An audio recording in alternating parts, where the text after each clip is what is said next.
Jangan lupa subscribe dan lonceng. Assalamualaikum warahmatullahi wabarakatuh. Pemirsa yang berbahagia, selayaknya kami mengharapkan Anda semua dalam keadaan sehat walafiat, tidak kurang suatu apa, dan dimudahkan segala urusan serta lancar rezeki. Amin amin ya rabbal alamin. Pemirsa yang baik hati, pada episode kemarin sudah saya kisahkan mengenai hantu pekarangan, dan untuk kali ini sudah kisah dari eksperimen saya sendiri, dari inspirasi saya sendiri, yang saya kasih judul Tumbal Sesat Sebuah Proyek. Selamat menikmati. Saudara pemirsa, di suatu kota tersebutlah keluarga yang berbahagia. Keluarga tersebut bisa dikatakan keluarga yang harmonis, dan ya insya Allah tidak kurang suatu apa dalam saat itu. Sebut saja keluarga itu keluarga Bapak Darwis. Bapak Darwis adalah seorang karir muda. Dia mempunyai jabatan mentereng pada suatu perusahaan developer terkenal di kota itu, dan Bapak Darwis menyandang jabatan sebagai manajer produksi.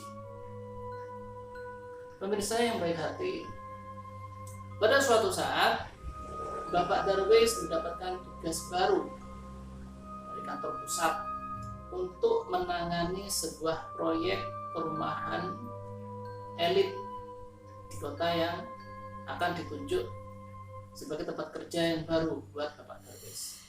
Nah, mendapat berita ini, Bapak Darwis yang merupakan seorang kepala rumah tangga yang baru saja menikah, meski di usia beliau yang sudah menginjak kepala 4. Ya, memang dikatakan keterlambatan dalam menikah seperti itu. Jadi dalam usia 40, Pak Darwis ini baru dikaruniai seorang putra yang bernama Diki. Usianya 3 tahun. Nah, ketika Bapak Darwis ini pulang, dia menyampaikan kepada istri tercinta, "Ma, saya dipindah tugas di kota yang baru untuk mengawasi pengembangan perumahan elit," seperti itu. Maka si istri yang memang figur seorang istri ini seorang istri yang soleha, ya dia mendukung dan mensupport apa yang akan dilakukan oleh suami. Ya papa kalau seperti itu ya harus bergemas-gemas mulai sekarang Pak, apa yang dibutuhkan, seperti itu si istri ini. Iya Ma, tolong besok aku dibantu ya untuk mengemas-emas apa yang akan kita butuhkan. Baik Pak, seperti itu katanya si Bu Dewi. Jadi istri Pak Darwis ini sebut saja namanya Bu Dewi. Nah, setelah beberapa saat, beberapa hari, tibalah waktu untuk kepindahan tersebut. Jadi dengan diantar beberapa rekan kerja serta ada seorang supir, karena memang jarak tempuh dari kota yang lama ini ke kota tugas yang baru itu ya lumayan jauh lah, ada kalau 400 kilo. Nah, di tengah perjalanan mereka ya sedikit bergumam dan sedikit ya berintermezzo. Kalau di kota nanti itu, di kota yang dituju nanti suasananya sangat menyenangkan, mengasihkan, dan macam-macam lah. Nah, beberapa jam maka rombongan mereka itu nyampe di kota yang dituju. Dengan bersukacita mereka turun dan melihat suasana perumahan yang baru. Memang perusahaan tempat Pak Darwis bekerja itu ya perusahaan terkenal lah, perusahaan ternama. Jadi developer terbesar di kota itu. Jadi karena Pak Darwis ini seorang manajer, ya lumrah kalau dia mendapatkan fasilitas mobil, rumah bagus, pekarangannya juga luas. Nah, dalam kesempatan itu, Si Pak Darwis ini menyatakan terima kasih kepada rekan-rekannya yang telah mengantar. Ya mohon maaf kalau selama bertugas di kota yang lama mungkin dia banyak salah dan bla bla bla dan macam-macam lah. Maka singkat cerita, si tamu pengiring ini juga mohon pamit untuk pulang. Nah, tinggallah mereka bertiga, Pak Darwis, Bu Dewi, dan si Diki putranya yang 3 tahun itu. Mereka melalui hari-hari, 1 hari, 2 hari dengan senang hati sambil ya menata tata letak ruang tamu kayak atau kamar kah atau apakah. Nah, di hari ketiga mulailah Pak Darwis mulai bekerja.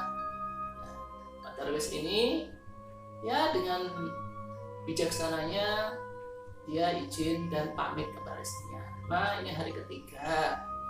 Saya sudah waktunya untuk kerja. Oh iya Pak, hati-hati, seperti itu pesan si istri. Iya Ma, saya berangkat ya Ma. Assalamualaikum. Waalaikumsalam. Ya memang kebetulan mereka keluarga muslim yang taat. Ya, berangkatlah si Pak Darwis ini dengan diiringi si istri di depan rumah. Nah, selepas dari Pak Darwis pergi, si Bu Darwis kemudian melanjutkan rutinitas dia sebagai ibu rumah tangga dengan memasak, dengan mengatur rumah tangga dan sebagainya. 1 hari, 2 hari, 3 hari, sampai seminggu mereka lalui dengan ceria. Di minggu pertama tidak ada nampak yang aneh-aneh atau ganjil di rumah tersebut, tidak ada. Di minggu kedua mulailah cerita-cerita mistis. Pada hari itu ketika Pak Darwis mau pamit pergi dinas, si istri seperti biasanya menyongsong dan mengantarkan suami di pintu gerbang rumah. Assalamualaikum. Waalaikumsalam. Hati-hati Pak. Nah, setelah beberapa saat si istri kembali ke dalam rumah seperti biasa untuk melanjutkan rutinitas rumah tangga. Selang beberapa menit si Pak Darwis ini kembali. Istrinya ketika itu lagi asik di dapur. Terdengar pintu diketuk. Dewi heran. Siapa juga ini yang bertamu pagi-pagi? Lagian aku kan masih belum ada yang kenal orang daerah sini. Dia juga sempat kaget, sempat heran. Siapa yang bertamu ya? Akhirnya dengan segera si ini buka pintu. Setelah itu dibuka, dia terkejut. Loh, ternyata yang datang ini Pak Darwis. Loh, Papa kok datang? Papa kok pulang lagi? Ada apa Pak? Ada yang ketinggalan Pak?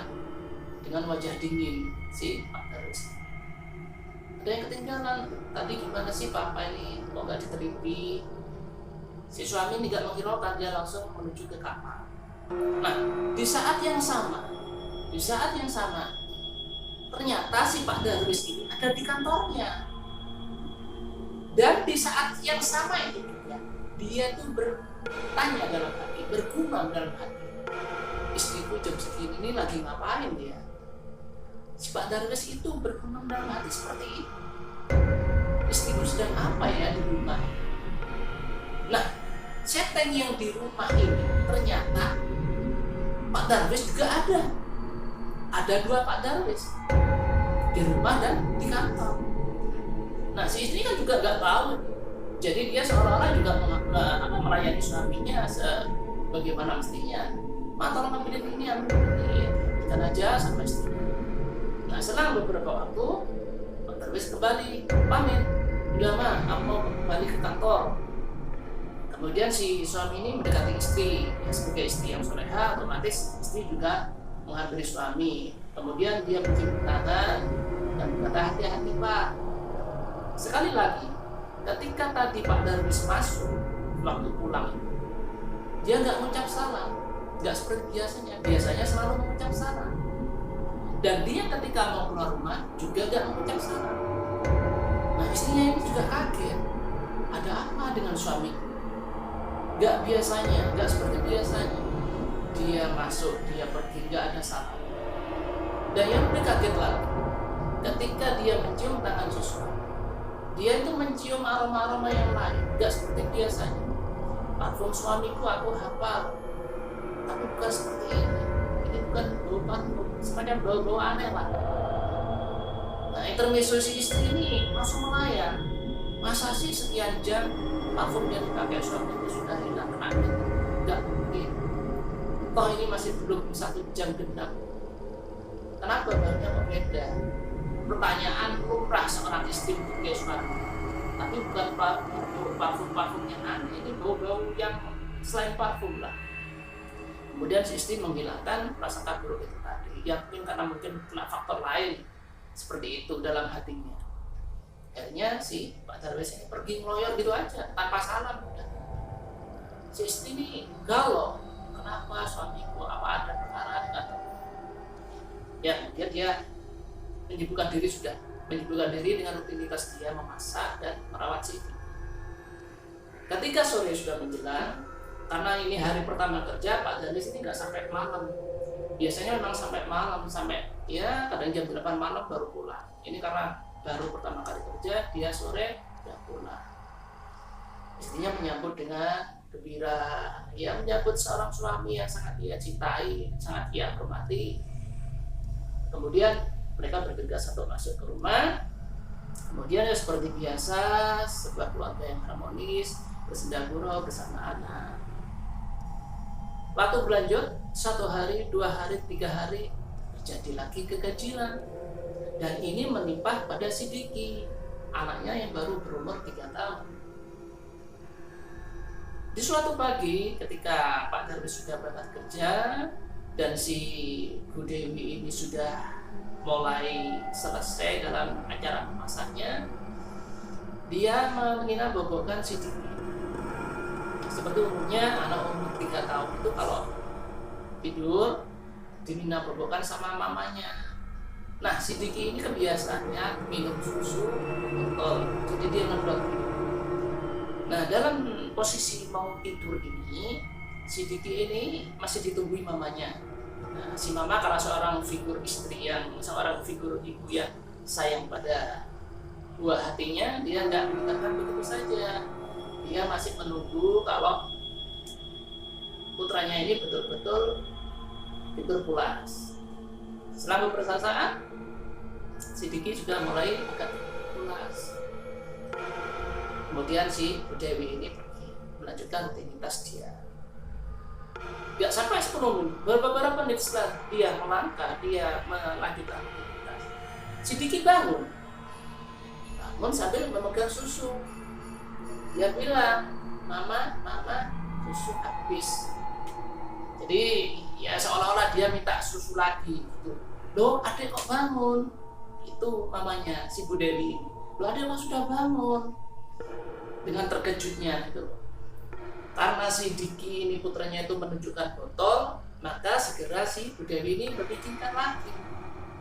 Oh, dirasa kurang. Jadi akhirnya dia bangun. Seperti itu pikiran si Bu Dewi.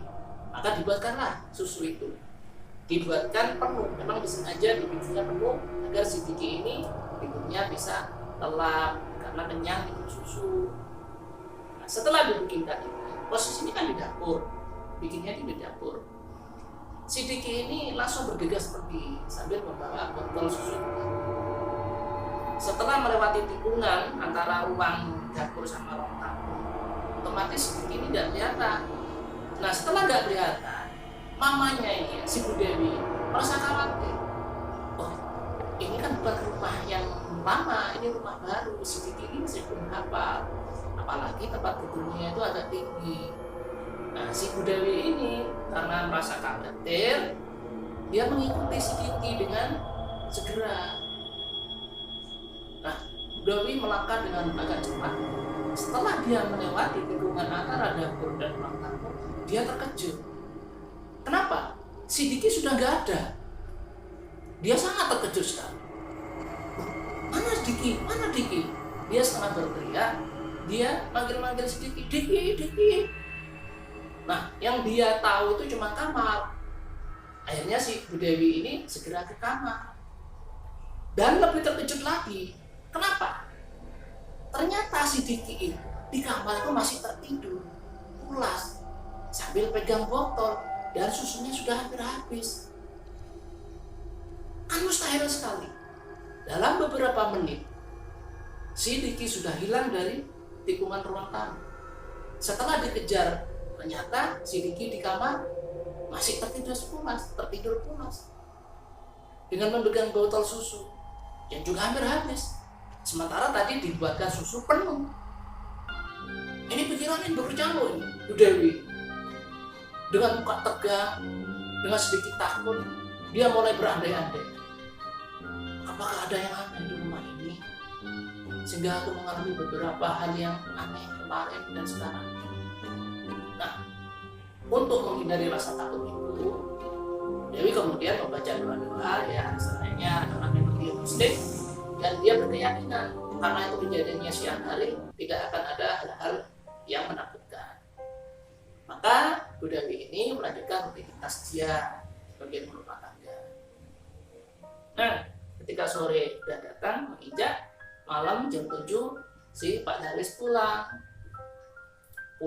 Maunya Bu Dewi ini mau menceritakan tentang hal-hal kemarin dan tadi pagi yang sangat membingungkan Bu Dewi, yang sangat mustahil itu. Tapi apa? Karena Bu Dewi ini sosok istri yang sangat patuh dan sangat hormat kepada suami. Niat untuk menceritakan itu diurungkan. Takut kalau mengganggu konsentrasi suaminya dalam bekerja. Nah, dalam kegundahan hati, dia memendam rasa yang ingin dia menceritakan itu. Tibalah suatu saat di mana keganjilan itu hadir kembali. Kali ini menimpa Pak Darwis dan istrinya. Seperti biasa ketika Pak Darwis mau bekerja, rutinitas yang dilakukan istrinya adalah menyiapkan bekal untuk makan siang si suami. Dan seperti biasa juga, bekal itu sudah diambil sama si Pak Darwis dan dimasukkan ke dalam tas. Dan itu juga dilihat oleh si Ibu Dewi, si Ibu Darwis itu tadi.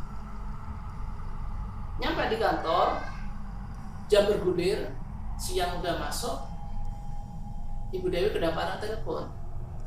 Telepon rumah berdering. Ternyata yang menelpon Pak Darwis. Halo, ada apa Pak? Kemudian si Pak Darwis ini bertanya dengan manjanya pada si istri. Ya maklum, istri suami ini sangat menghargai satu sama lain, saling menjaga perasaan. Si suami ini dengan manja tanya ke istrinya, Mama gimana ya? Aku mau gak dibikinkan bekal? Seperti itu. Aku lapar nih Ma, dengan manjanya ya Pak. Si istri kaget. Hah? Apa iya Pak? Tadi itu bekal itu sudah dibawa Papa, sudah dimasukkan ke dalam tas. Kok bisa sekarang gak ada? Gimana sih Pak? Itu si istrinya. Nah, si Pak Darwis juga heran. Dia menyangka gak ada Ma, masa kalau ada aku mau bohongin Mama kan juga capek, aku juga kasihan. Tapi gak ada memang Ma, bekal itu gak ada. Itu. Maka dalam sesi itu dua suami istri ini ya saling cekcok mempertahankan alibi masing-masing. Si istri ini melihat kalau bekal sudah dimasukkan sama si suami juga menyangkal bahwa bekalnya gak ada. Nah, dalam kekalutan ini Pak Darwis sebagai suami yang bijaksana dia mengalah. Oke sudah Mah, biarlah, mungkin Papa yang lupa, mungkin masih ada di mobil, biar nanti Papa cari sendiri. Nah, akhirnya telepon, pembicaraan ditutup. Pak Darwis ini segera ke parkiran mobil. Dia melongok-longok dan bahkan membuka pintu mobil. Dia dicari ke sana kemari, gak ada itu yang namanya buka.